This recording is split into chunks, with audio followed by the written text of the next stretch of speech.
So welcome everybody on behalf of the International Alliance of Academies of Childhood Disability to our 24-hour listening and sharing session. It's an absolute pleasure to commence this session hosted by the Australasian Academy of Cerebral Palsy and Developmental Medicine, and to start in the Pacific as we travel around the world every hour almost over the next 24 hours, listening and sharing about people's different experiences as health professionals working to support families with disabilities during COVID-19. And before we get started, I'd like to acknowledge the traditional owners of the land in the country that I am based, which is, I'm based in Melbourne in Victoria, Australia, and the traditional owners of our land are the Wurundjeri people of the Kulin Nation. And I know that we've got people from throughout Australia, but fantastically from throughout the world. So I'm going to hand over now to Kate Milner, Dr. Kate Milner, who's a paediatrician from the Royal Children's Hospital, who will be the host of this session. Thanks, Kate. Thanks, Alicia, and thanks very much to the Australasian Academy for hosting this session. And for everyone who's joining, I know that the speakers have put a lot of effort into your presentations, so thank you very much for that. And for people, as Alicia said, we've got people joining from all around the world. And so we're really excited today to be the first team in this 24-hour event to celebrate World Cerebral Palsy Day. And in particular, I'd like to thank the teams from Fiji, from the Frank Hilton organisation, who are joining. We will hopefully be joined by a team from Kiribati shortly, who are just trying to log on, and also team closer to home from Melbourne. So I'd like to say Admai Bulavanaka, Māori Māori, and hello and welcome to everyone.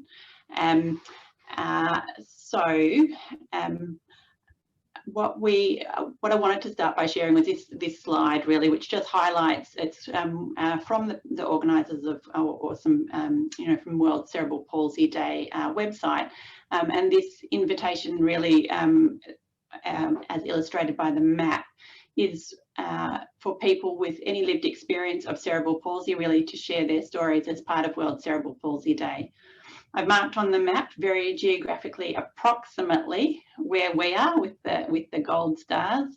So Kiribati in the top right, Suva in Fiji, just in the middle there, and I probably put our Melbourne star on Tasmania, but we're down the bottom, and very glad to be sharing, I guess, more from a service provider perspective.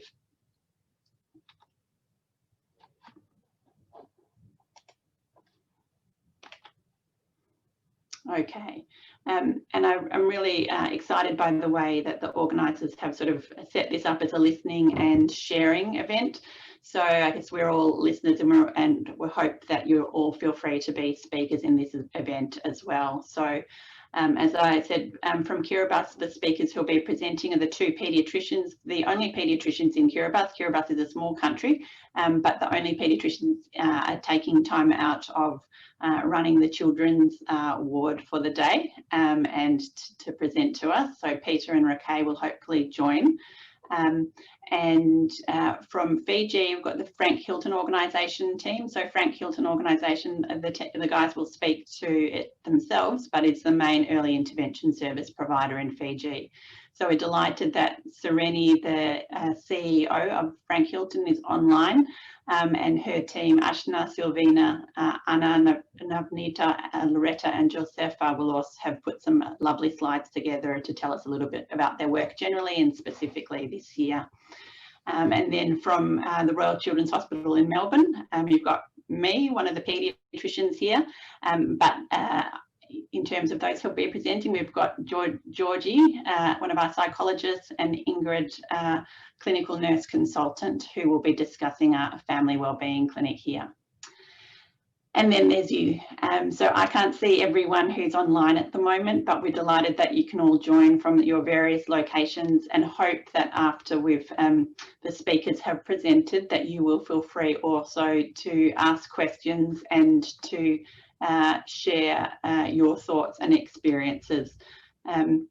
As Alicia said, we're recording the event, and just from a practical perspective, if you could keep yourself muted while the speakers are talking, but do feel free, please, to use the chat function to type in any questions or thoughts that arise as we go on, and we will aim to address those towards the end. So by way of outline, in terms of sharing order, I'll just do a very brief introduction, and then we'll hear from the team at the Frank Hilton organisation in Fiji. Hopefully, if Rakay and colleagues can get online, they will also present after that, and then Ingrid and Georgie. I wanted to start by a bit of a way of general overview, though. I think, you know, today is World Cerebral Palsy Day, but I also wanted to just speak for a moment about disability in childhood in general, because we know that disability in childhood is very common. So best worldwide estimates are that approximately 53 million children, or 8% of the population of children under the age of 5 worldwide, have a disability. And whilst we know that cerebral palsy is the commonest physical disability in childhood, in contexts where most of the world's children with disability live, so in low and middle income settings, often we don't have the luxury of being diagnosis specific. So there are, you know, huge unmet needs for children with cerebral palsy, as there are for children with other disabilities in low and middle income contexts. What we know before this crazy 2020 year of COVID, we know that there were major inequities in health and other areas of life for children with disabilities. So we know that children with disabilities, including cerebral palsy, have poorer health outcomes, poorer access to health and education and other services, and increased risk of abuse and neglect compared to their typically developing peers. We also, as I think different speakers will touch on today, we also know that caregivers of children with disability experience substantial inequities in terms of health, mental health and other domains such as finance and social functioning. And unfortunately, although COVID-19 is sometimes, you know, in some ways bringing us closer together, it's also amplifying inequities that children and caregivers experience. And that's largely through the indirect effects of COVID, of lockdown, of disruptions to routine services, which inevitably amplify inequities. But we're all here because we, as service providers in different domains, as researchers, as clinicians, understand that it's a fundamental right of children with disabilities and their caregivers to be supported with what they need to survive. And so I'm hoping that today we'll be discussing the ways we've all been working hard to try and do that. I also hope that today is a mutual opportunity for support. This has been, you know, as everyone says, it's been a very hard year for service providers in the work that we do. And so I hope that in sharing we can also support each other. But more than anything, World Cerebral Palsy Day is a day of celebration. And so I hope that this is also an optimistic meeting. It's another opportunity for us to raise awareness and to strive for change for the children we work with and their caregivers. So I'm going to hand over now to the delightful Silvina from the Frank Hilton organisation in Fiji. So Silvina, if you want to present, I'll scroll through your slides. I'm going to mute myself now so you can talk.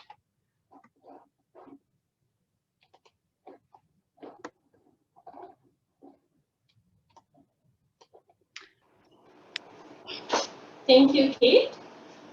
Gulavnaka from Fiji. I would like to thank Kate and the team for organizing this course, for letting us present on this session. So as we all know that COVID has hit everyone differently, and it has impacted all of us here in Fiji as well. Over the past few years, we have been working with children with disabilities, and I think what we have learned from this COVID is it has impacted these children with disabilities the most, and especially their families. So over the few slides that we are presenting on, we'll be just briefly talking about what we have done during this period and what were the outcomes of this. If you look at our service delivery before COVID, our services were mainly focused on the child. We had a multidisciplinary team approach, and the goal setting was mostly done, really, it didn't have any parent involvement in it. And most of the services were at the center. So 2 weeks before the lockdown, we compiled and delivered 153 individual programs, which included the service directory to essential services. We also compiled resources, visuals, and videos which were posted on our social media websites so that the parents have access to them. And we also had updated our client list database with the key workers. So during the lockdown period and during the work from home, which was about 5 weeks, our programs were on hold and we were working from home. So during this period, we were calling the parents up on a weekly basis. We made sure that the programs that were given, the parents are able to contact them at home. We checked on the health and the well-being of the child. Also making sure that the families, they were supported and checking on their financial status as well. We also came up with a program. It was a parents' power competition, and this was to encourage the parents to interact and continue with their programs. And they were asked to send videos and take photographs of the therapy that they were conducting at home, which was later posted on our Facebook page. Also, based on the family's financial status, we were providing them food rations and hygiene packs, which was being delivered fortnightly. Next, please. So like Silvina said, during the lockdown, because it just caught us by surprise, all the children that were in our database, about 153 of them, we delivered programs to them. And then as soon as the lockdown had finished and everybody returned back to work, the first thing that FHO did was to evaluate all the programs that were given out and how the parents had managed with the children at home because the therapists were unavailable. So we evaluated about 128 children between 12th to the 19th of June. We're not able to reach everybody because during the period many had shifted to another location, or we are not able to reach them because a cyclone had also hit Fiji as well. So we are kind of battling two things at the same time. So during the evaluation, which was based on the programs that we had delivered pre-COVID, we had asked questions. So the therapist and the staff had gone down to homes specifically with our evaluation forms, and we sat with parents to ask them how satisfied they were with the programs pre-COVID and during lockdown, how confident they were to carry out the programs by themselves at home with the child, and their implications, their socio-economic implications due to COVID as well, which was priority at that time because most parents had really faced a lot of difficulties. And their preference of how they think the delivery should look like in future. So the sentiments that we got from parents through the evaluations that we had conducted was the difficulty they had faced in the shift of responsibility from the therapists to the parents, because like Silvina said, we were child-based. So now that they were at home and the therapists weren't there, they had to take over the responsibility of the therapist. Then most parents had and families had difficulty with having the resources available at home to carry out the programs. And because it was already locked down, they couldn't even go out and get the resources gathered. in time to carry the therapy. Also, a lot of them were having other children at home because schools were closed, and most of them were not at work, so the chores had increased for the family.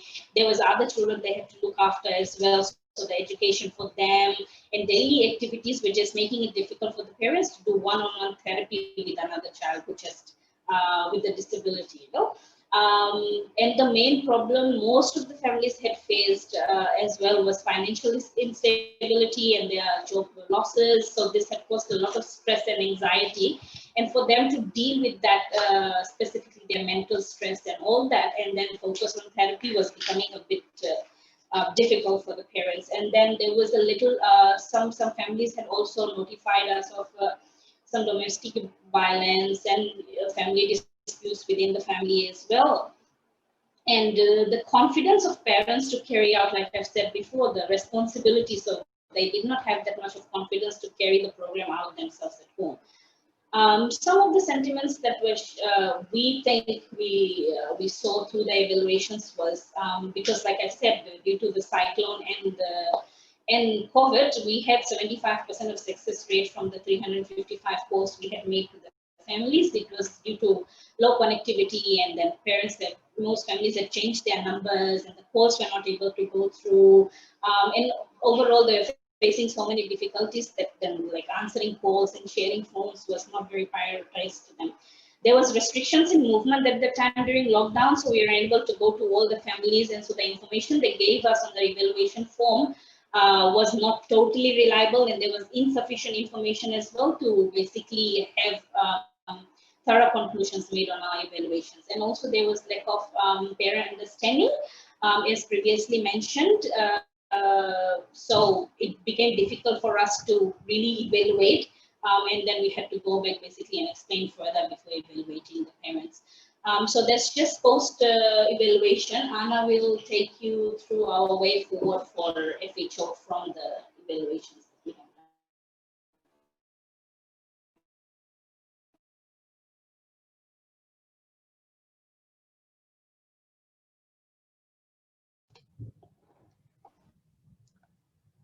Okay, hopefully they'll unfreeze in a moment. Anna? Great. Sorry, are you able to hear us? We were able to hear right up until the end of your talking, and then you froze, but we can hear you again. So carry on. What is Franklin organization new normal from now? We have instructed our service delivery based on our evaluation. And the first one that we have is family-centered approach was child-centered. So before, like for us as a clinician, we always focus on the child's interest. So when COVID hit us, that is where we started to change our approach from child-centered approach to family-centered approach. Yeah? And our second one, that is goal based on the ADL versus the clinical goals. As a clinician, when we do assessment, we are the one who always make goals for the kids, for our client. So when this thing happened, when COVID hit us, that is the time we also change how we come up with a goal. So we started to focus more on the family. What is the goal for the family based on the ADL of the child? So that is our second point. And that one, we focus more on our parents, caregiver, and teachers training. Okay, so now we have to reduce the dependency from us as a clinician.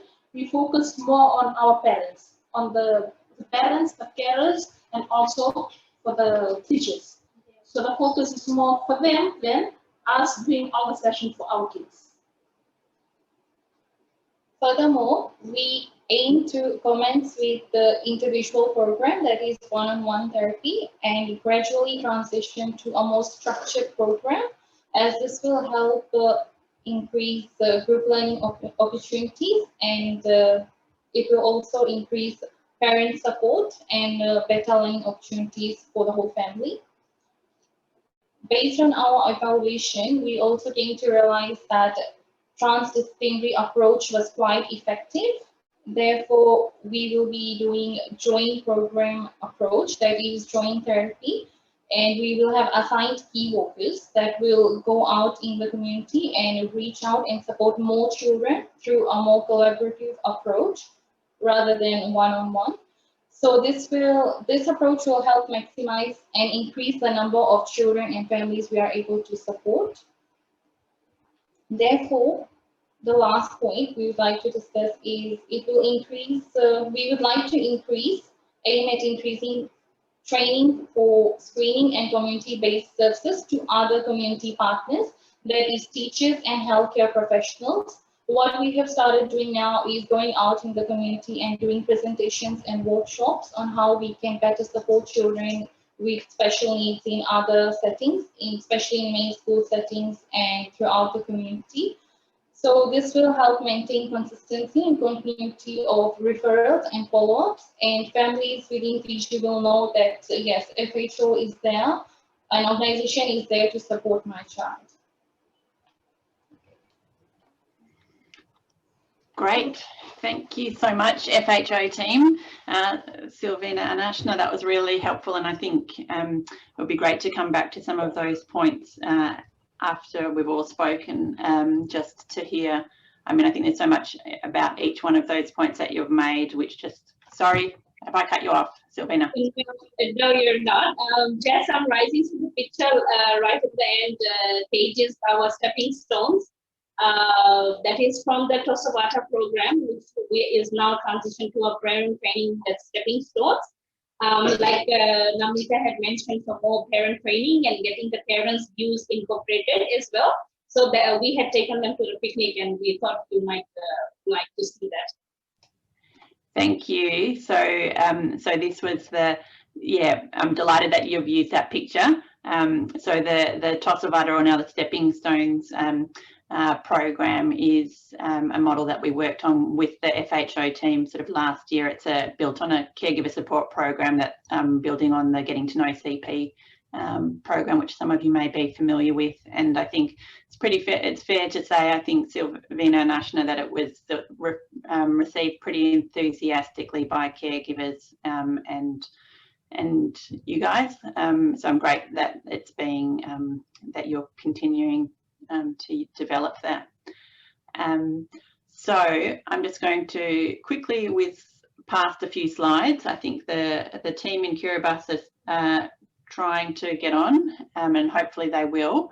If we need to, I will present or call them in, but what I might do while we're remaining optimistic that they'll get online is Ingrid and Georgie. I'm just going to whiz past their slides to yours. And if you could go ahead, please. So, as I said, Ingrid, clinical nurse consultant, and Georgina Cox, psychologist from the Royal Children's Hospital in Melbourne. Thanks, Kate. Because Georgie and I aren't sitting in the same room, we'll just have to guess who's going to be talking. So if we can jump to the next slide. So this is just kind of what we're going to talk about in the next 10 minutes. We're going to give an overview of our service and then look a bit about how we noticed families adapting through COVID, and then how we adapted our service to try and meet the needs that we were seeing. And then we're going to look about a little bit more to where to, from here, as Melbourne hopefully transitions into a new phase of COVID normal. To the next one, please. So we know that, like you said before, Kate, that research has demonstrated that parents of children with a disability do experience worse mental health than parents of typically developing children. And we also know that parents who identify experiencing symptoms of poor mental health often haven't sought professional help or haven't had it suggested to them by the health professionals who look after their child. So we know that improving the mental and physical health of parents can result in improved health for children. So healthy parents, healthy kids. And with the ultimate aim of improving the health of children that we care for at RCH, our team, Neurodevelopment and Disability team, started the Parent Wellbeing Clinic in mid to late 2018. And we are a unique service that offers a combined nursing and clinical psychology appointment for the parents for the first appointment that they come to see us in the hospital. And we, depending on the needs that are identified in the appointment, we decide if the family will move forward with just the psychology only, or if they'll be supported by nursing ongoing if the stresses are more for around their child's health.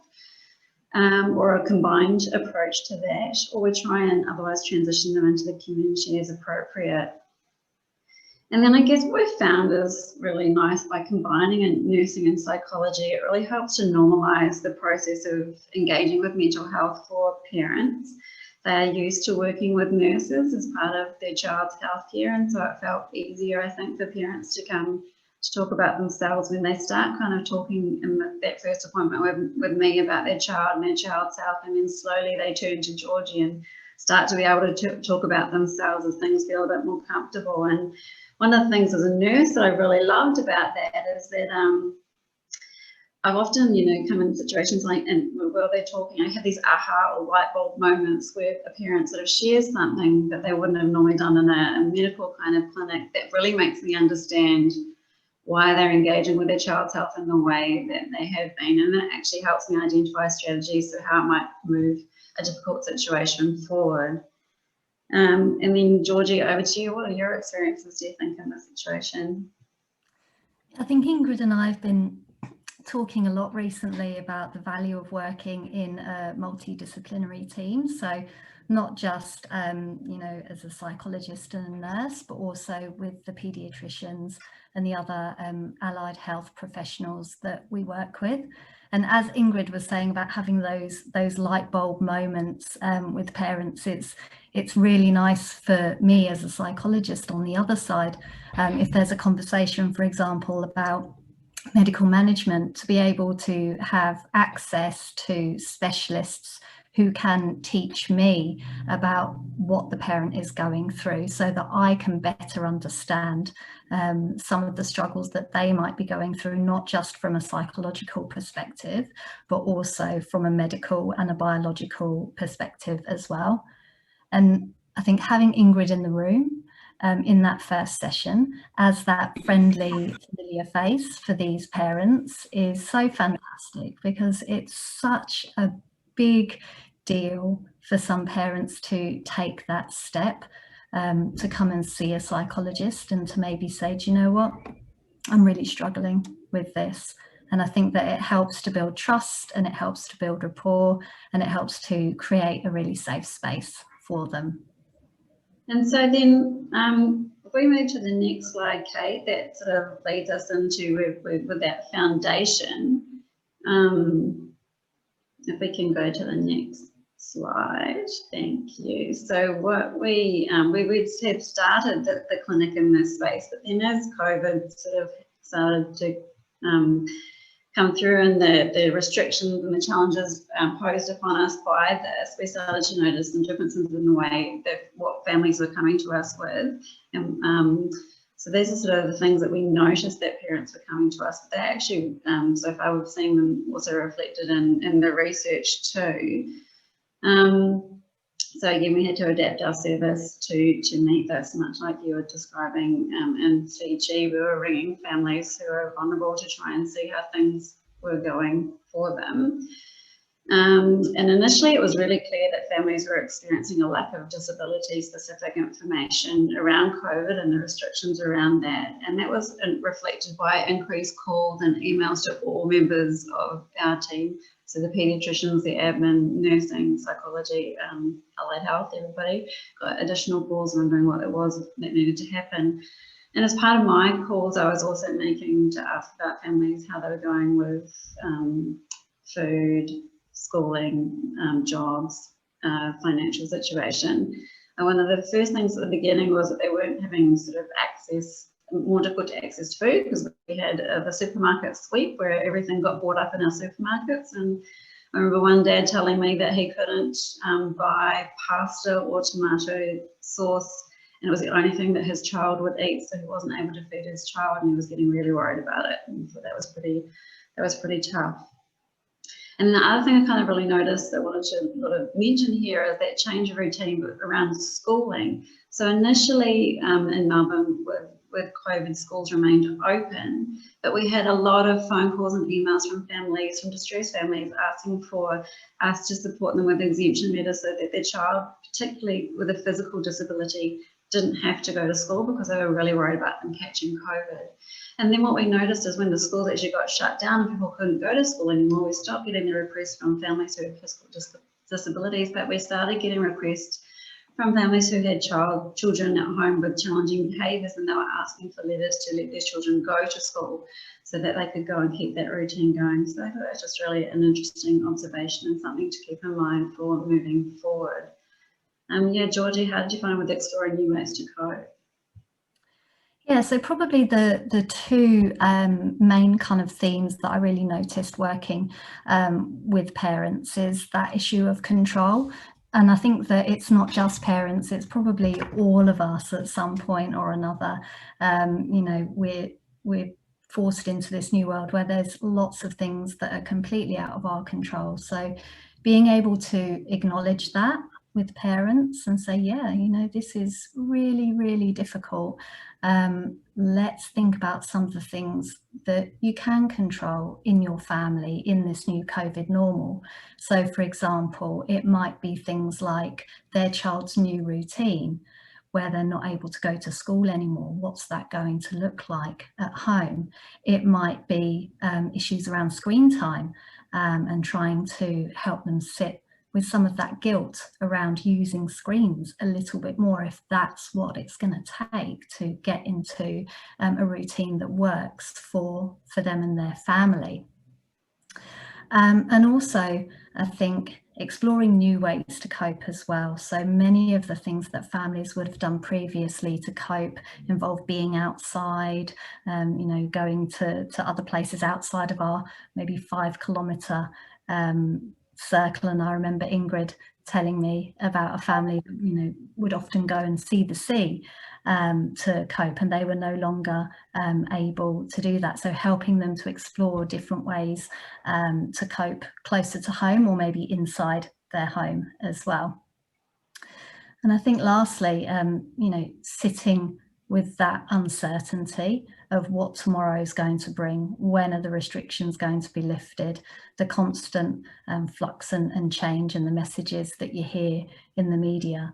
So, you know, helping parents with some grounding strategies, helping them to focus on the present and really learning to be here right now rather than running away with some anxieties around what might happen in the future as well.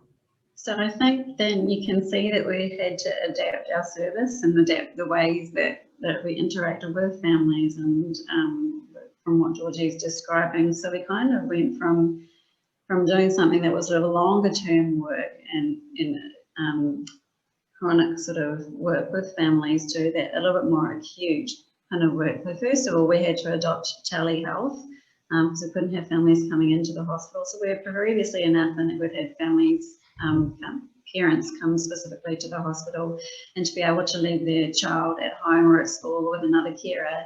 Now we're asking them to join us with telehealth, and the kids are in the next room, probably on the television. So that was a bit of a challenge for families and for our service.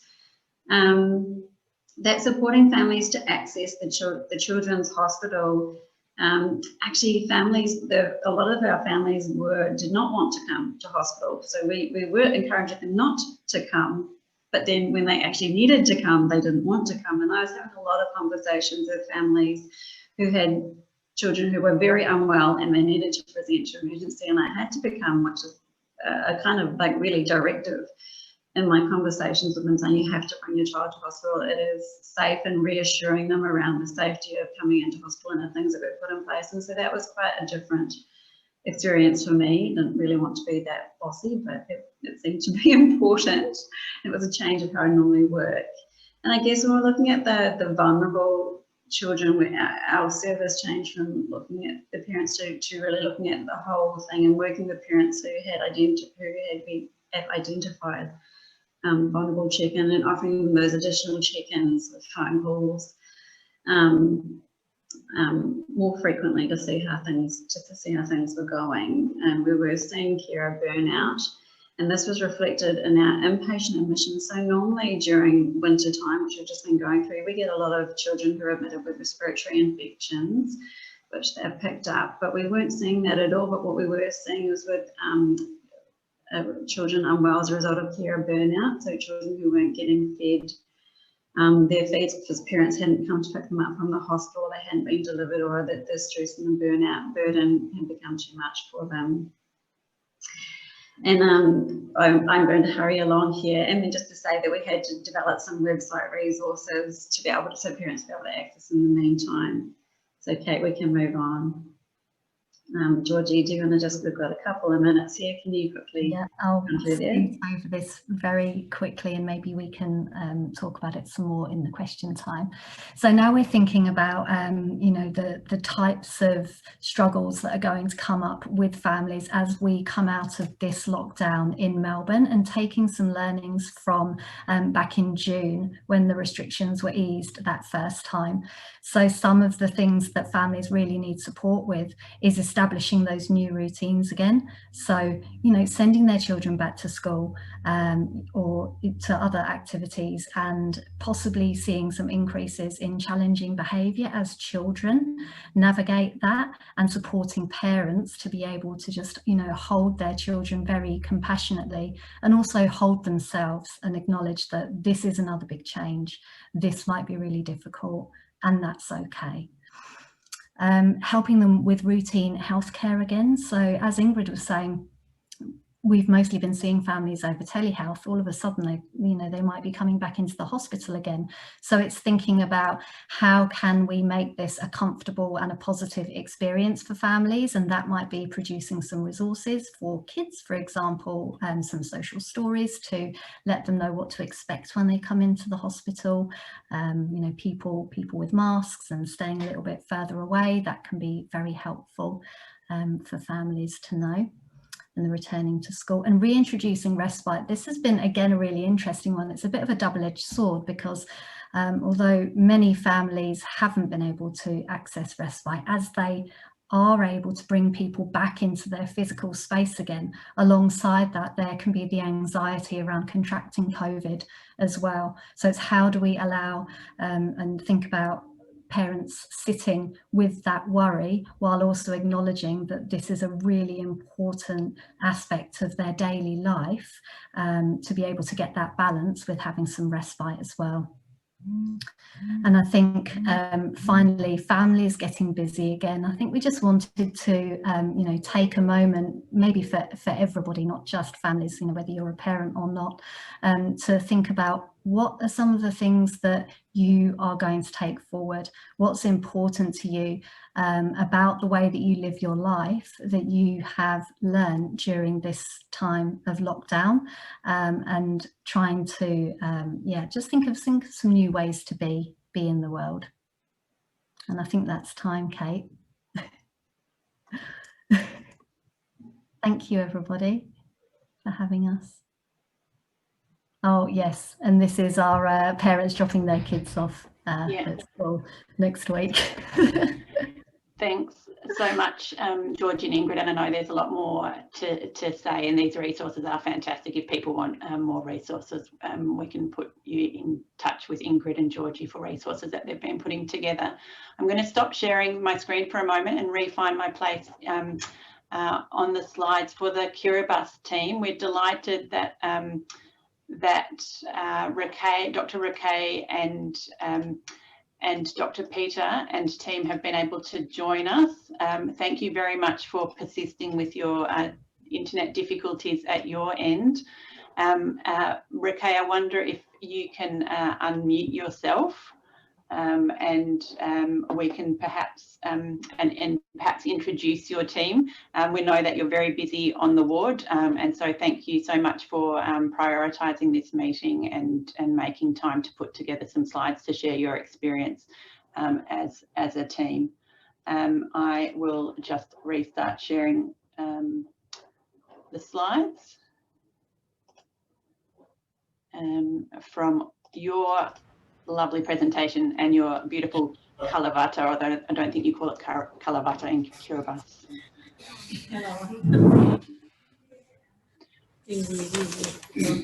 Dr. Ricky and Peter? Yeah. So can you hear us from your end? Yeah. Thanks. And so this is our team, our enthusiastic team from Kiribati. As you can see the Kalavata and the picture there.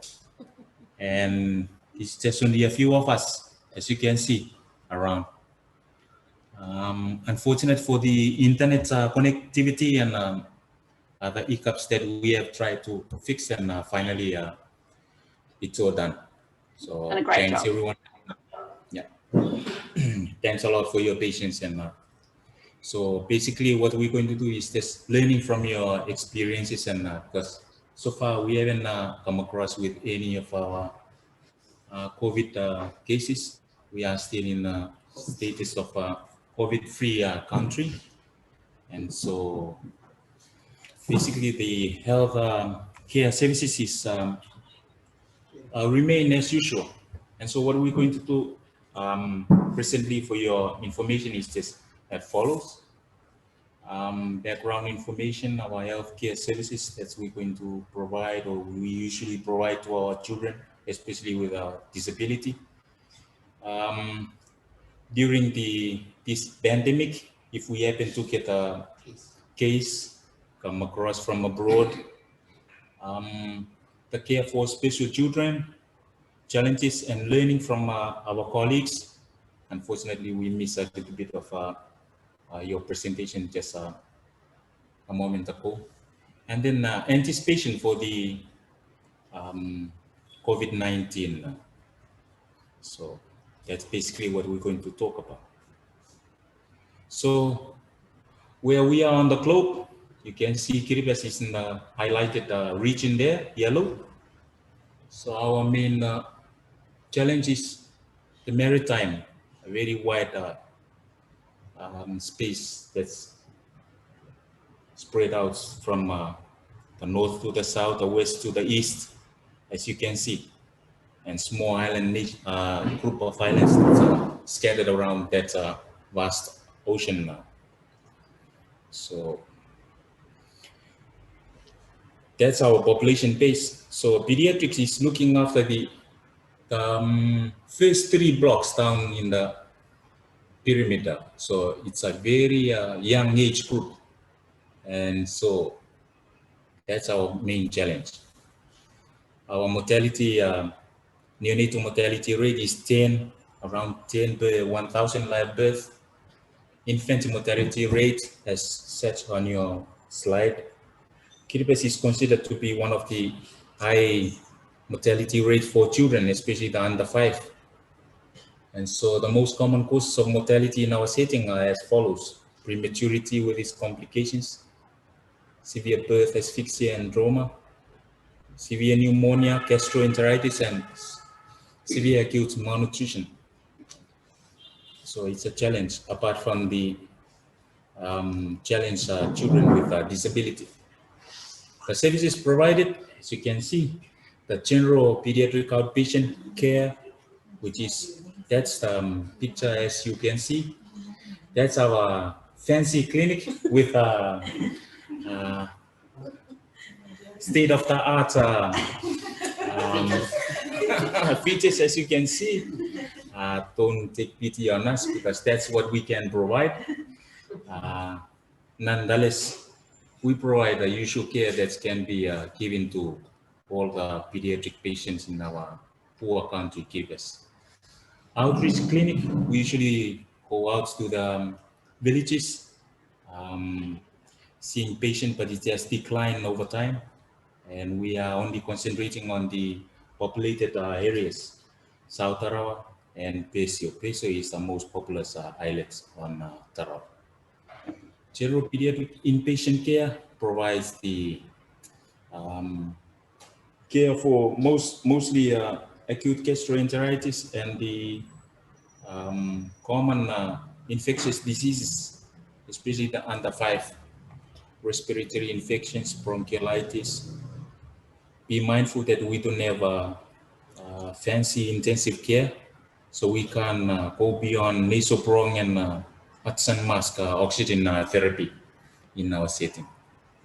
And so if the situation worsen with the pandemic, we might step up to the necessary. Okay, so that's our nursery unit for our neonates. We only have 4 incubators that can provide the care for our NICU. We call it NICU, but unfortunately we don't have ventilators or CPAP or for that matter. Okay, as you can see, the borders remain closed until December 2020, so we are cross our fingers that the situation won't change much. Telemedicine from abroad, like we have practiced and we witness today, is a mainstay of exchange of information and knowledge, and the care of, especially for children, and in particular the concerned children with disability.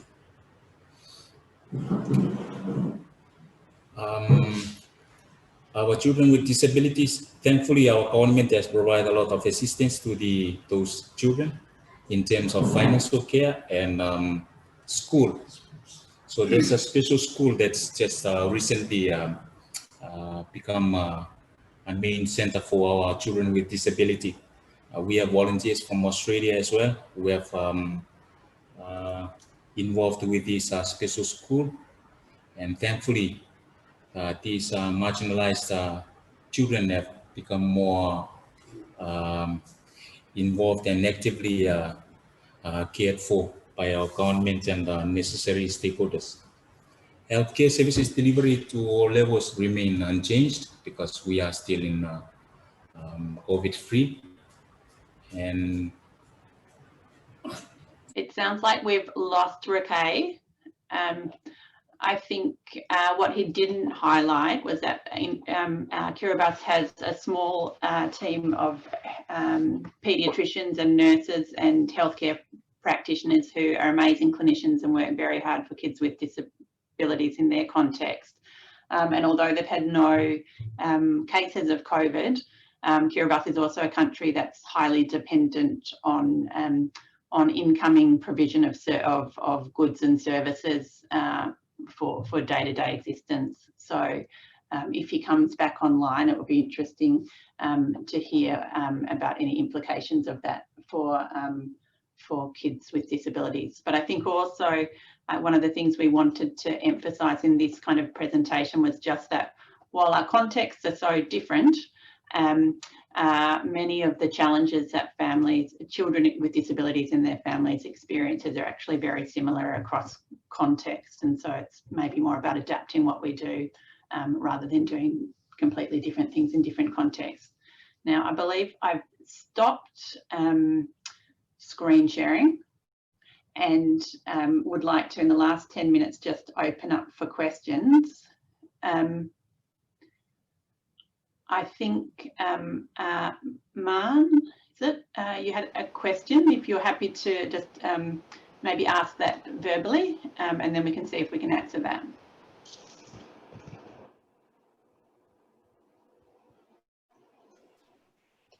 I would like to know for the first group of presenters, if the children were receiving services at a center or at a hospital before COVID, and when services were moved or delivered in home, if routine-based intervention was used. And then last but not least, a question on the transdisciplinary model key worker approach. Is one person or the key worker is delivering care for all needs like physiotherapy, speech therapy, and nutrition, etc. So if you could clarify that, I would appreciate it. Yes, Andrea. Thank you for your question. Yes, these children were on our caseload before we were doing the home programs, and they were receiving their therapy at the center. Secondly, for the routine-based intervention, so this is something that we were doing, and after our evaluations, what we have started to do is we're trying to incorporate the therapy into their family activities. So, for example, before, if a child comes into our center, we would just, as a physiotherapist, I would assess that their goal and it's just therapist and the child. So now it was more clinical based session, and now we are involving the parents into this this new intervention that we are doing. And even during the goal settings, we get parents' view, asking them what is their goals for the child, and we try to support that together. So the aim of the intervention is to increase families bonding, increase their interaction with these children. And most of our cases were very young. So when they were at home, we have noticed during this lockdown, when they were at home, they were not receiving any form of intervention or any form of interaction from their families. So with the evaluations we have done, now we are trying to train the parents, the families, and more focus is on the parents. So that's why we have come up with the parent training support groups. We are trying to increase their confidence so that they can be more involved in the child's life. And with the key worker approach, this is something that the organization is working towards. So at the moment, we do have a local physiotherapist, but we don't have a speech pathologist. But we have speech pathologist assistant, and they are trained in specific areas. So once we do the assessment, if there's a need for speech or other therapy, we actually collaborate our goals and come up with a specific goal that we want to work on for the child. And the key worker is is something that we are actually in process of doing. We are in process of allocating a key worker for these children. So hopefully that answers your question. Thank you very much. Yeah, thanks, Silvina. Any other questions from the group? And Dr. Rakay, it looks like you're back online. Thank you very much for presenting for your team.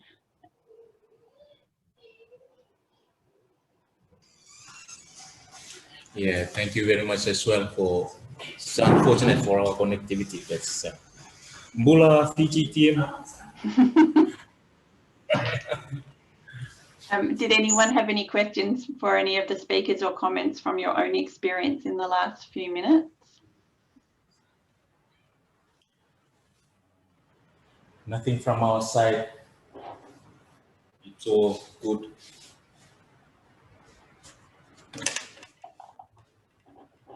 I think the thing that really struck me with some of the teams, the FHO, some of your points, some of the things that you're kind of thinking about, it's a new normal in terms of family-centered approach, a whole of family, centered approach, being more goal-orientated rather than just, purely clinical goals, and focus on caregivers as well. I think those are, certainly things that we've been thinking about in Melbourne, and I think are important in any context. So if we can, I think the words building back better get used a lot and overused at the moment, but if we can, come out of COVID with more of an emphasis on some of those practices, I think that's going to be a positive thing. But I also would just like to, say again, thanks everyone for contributing your time, not just to the, well, especially to the presentations, for the work you do every day for children in different contexts and their caregivers, and to thank you for joining this opportunity, because I think, as Georgie and was also saying, just the importance of looking out for each other in the difficult contexts in which we work. this is, as Alicia was saying, this is the first of 24 hours worth of events. I'm not sure it's a full 24 hours, but if it's 9 hours of events. So if you're very enthusiastic, hop online to the International Alliance of Academies of Childhood Disability, and you can scope out where the other events are and keep the conversation going. But we're at the Children's Hospital, we're very happy to hear from any of you with any questions or just to continue this discussion moving forward. So thanks everyone for your time.